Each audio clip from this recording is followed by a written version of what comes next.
పెడుతున్నాను. ఏంటి ఇక్కడ రెడీ అయిపోతున్నారు ఏంటో రాసుకుంటున్నారు అంటున్నారా? మేమైతే ఆంధ్రాకి వెళ్తున్నాం అన్నమాట. వెళ్ళి వచ్చేసిన తర్వాత అయితే నేను మళ్ళీ ఈ వీడియోస్ ఒకదాని తర్వాత ఒకటి అప్లోడ్ చేస్తున్నాను. మా మావయ్య అయితే పిల్లలిద్దరికి ఫోన్ నెంబర్స్ రాస్తున్నారు అనమాట. ఎక్కడైనా తప్పిపోతారా అని చెప్పి వాళ్ళ డ్రెస్ మీద అయితే నెంబర్స్ రాసేస్తారు వెళ్ళినప్పుడల్లా అంతే.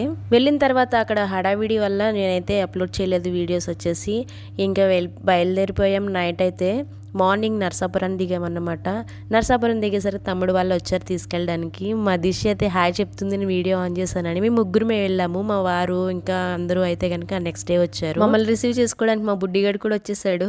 మేమందరం కొత్తగా కనపడుతున్నామని అలాగే చూస్తుంది, నవ్వు లేదు ఏమీ లేదు. చాలాసేపు మా దగ్గరికి అయితే రాలేదు. ఇంటికి వెళ్ళాక మా డాడీ మా పిల్లల్ని ఎత్తుకునేసరికి మా తాతయ్య ఇంకా వీళ్ళు ఎవరినో ఎత్తేసుకున్నారని చెప్పి ఏడ్చేసింది, ఎత్తుకోవట్లేదని. ఇంకా వాళ్ళు దించే వరకు ఊరుకోలేదనమాట. చాలా కోపంతో జుట్టు పీకేసుకుని అలా చేసింది. ఇంకా దించేసిన తర్వాత వెంటనే మా డాడీ దగ్గరికి వెళ్ళిపోయింది. ఇక్కడ నుండి ఆంధ్ర వీడియోస్ అన్ని కూడా అప్లోడ్ చేస్తాను.